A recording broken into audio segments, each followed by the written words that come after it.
অনেক জ্বর হয়েছে, আপনারা আমার আম্মুর জন্য দোয়া করবেন।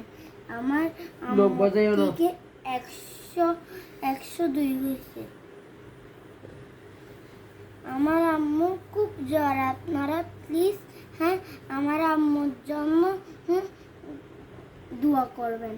তুমি সেই করছো কাছে গিয়া শুধু ইঞ্জেকশন মারতেছে প্রতিদিন যায়। আম্মুর হঠাৎ অসুখ হয়েছে, অসুখ খাবার পরে বারবার ডক্টরের কাছে ইঞ্জেকশন মারতে যায়।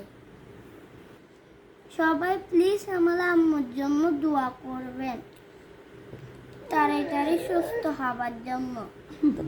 আমাদেরকে সেবা করতে পারতেছে না, আমার আম্মুর জন্য সবাই দোয়া করবে। আমাদেরকে ভাত খাবে দিতে পারতেছে না, হাতে ধরে খাই। সবাই আমার আম্মুর জন্য বেশি বেশি দোয়া করবেন।